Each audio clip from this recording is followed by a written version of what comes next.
And this is the news. A little news? According to Roger. I hope you've gotten it locally. Let's go very local. Let's go very local and talk about North Park in San Diego, a community of San Diego. The North Park Maintenance Assessment District is before the City of San Diego City Council today. It is item S402 on the City Council agenda, which once you're addicted to, you must read every single week. Of course, I know how to read it. In under 49 seconds, I can pull out what's actually important in this thing, because I actually used to do that for a living. So here's the staff recommendation on item S402, which would authorize the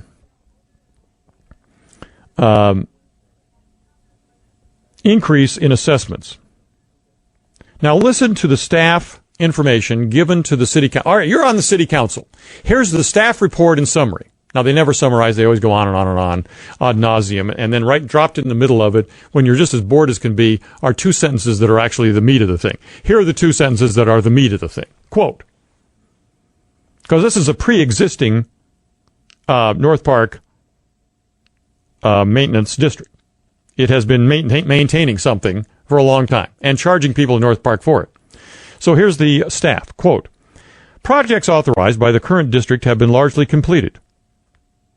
In response to the limited services the current district can provide, and in reaction to community outreach, which identified a need for enhanced future community improvements and services within the district, community representatives have requested that the city initiate proceedings to allow for an increase in assessments beyond the amount currently authorized. Now, you're on the city council. What did you get out of that? Because I'll tell you what happened when I was on the city council and I would hear stuff crap like this. I would say, well, let me see if I have this right. You've completed the mission that you had in the first place, and you don't want to go out of business, so you're generating a new mission, which is going to cost even more money.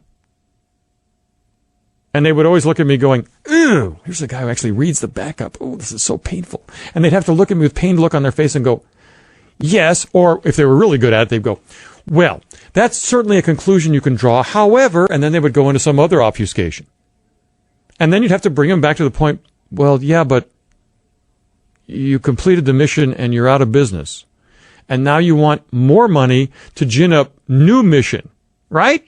And eventually, if you ask the question 4 or 5 times, now if the guy was really good, like Jack McGrory, he would never answer the question. You could be there till next Tuesday and you wouldn't get a straight answer.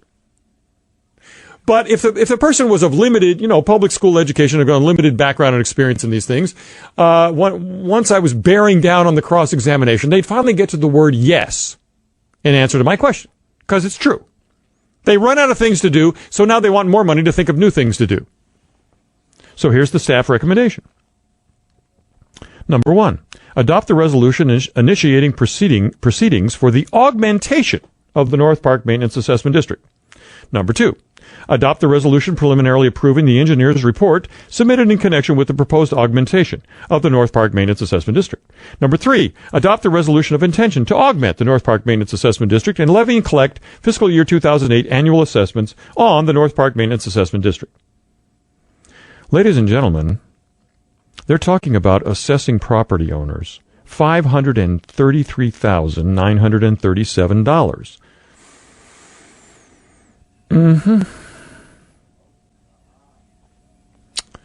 There is a budget, of course, of new missions. I won't even bore you with it, because I can guarantee you that, number 1, they will not complete all of them. Number 2, that the city will skim the assessment district, and not all the money taken from the property owners will be used to improve, quote-unquote, or augment, quote-unquote, the assessment district. In every one of these assessment districts, the city has been skimming. The people of Tierra Santa found this out when they had a brush maintenance assessment district in Tierra Santa, so that the publicly owned canyons, which were preserved for open space, could be regularly cut back from the homes so that the fire hazard would be reduced. Except the city never did it. Why didn't they do it? Because they stole the money and put it in the general fund. Do people ever learn how this actually works? It's not the only one on the agenda. S401, what was that? S403? I think that one was S402. All right, S401, I'm going backwards here, is the Del Mar Heights Road Maintenance Assessment District. Now, in this case, the staff summary is, quote, this action authorizes the ballot protest proceedings. That's a phrase that means they're going to have an election, property owner vote, to form the Del Mar Heights Road Maintenance Assessment District. This action also authorizes the fiscal year 2008 assessment and budget. The district is located in the Torrey Pines Community Planning Area along the Del Mar Heights Road corridor, bounded by Crest Canyon Open Space Park to the north, Torrey Pines State Reserve to the south, City of Del Mar to the west, Interstate 5 on the east. Purpose of the district is to fund the enhanced maintenance of landscaped and hardscaped improvements, including identified medians, curbs, and gutters. $51,034 will be assessed to the property owners.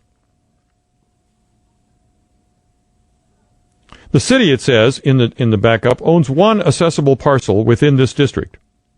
The general fund impact is $22.90. The city, this is an amazing situation. The city owns one assessable parcel. You know what that is?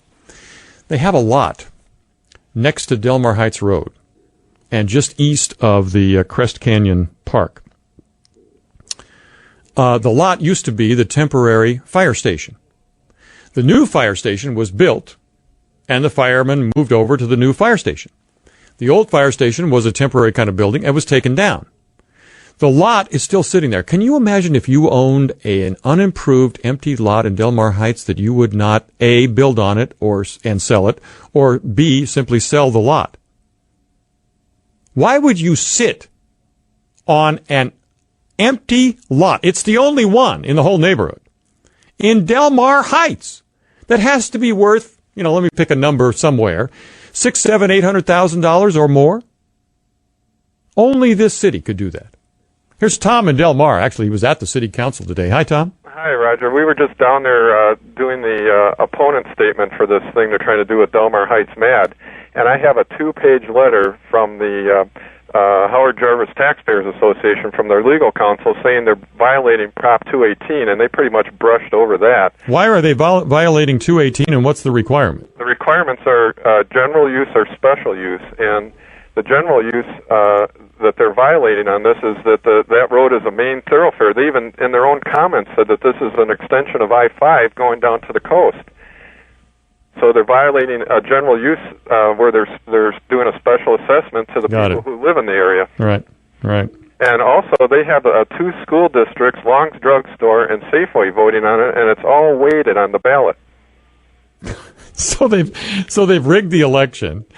They've got an illegal property assessment vote to provide a benefit to more than just the area, which is illegal. All right, so what did they say when you brought all this up? Well, we brought it all up, and they had their people there saying that we're just a couple of people that they just heard about that were against us, and that the majority of people really wanted it.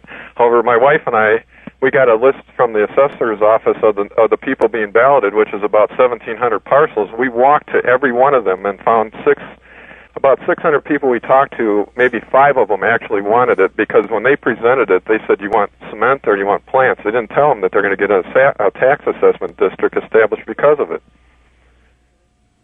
Unbelievable. Well, and Tom, you know what's going to happen here. This thing will be formed. The city will find that it needs to address a 34% overhead because the city attorney is involved in drafting documents, and the city has maintenance of its own to handle, and so that money will be deducted from the amount that is raised. Right. They'll steal it, Tom. Come on. Right. And also, by putting plants on Del Mar Heights Road, there's some steep inclines and curves. You can't see cars coming now. If they put plants there, it's going to make it worse. Yeah, I don't even know. I don't even get to that part. So did you guys lose? What happened? Well, they're going to put the ballot on starting May 25th, and it'll last 45 days, and then they're going to verify the results on July 10th. And hopefully we have a website called madenoughyet.com with all the facts that we put on there from the actual assessor's report. And Madaffer actually had the nerve to say that the facts were misleading, and it's right out of their report. Well, he might have been right. Hey, Tom, I want you to keep me informed on this. This is the kind of thing I'd love to see how rigged this election gets.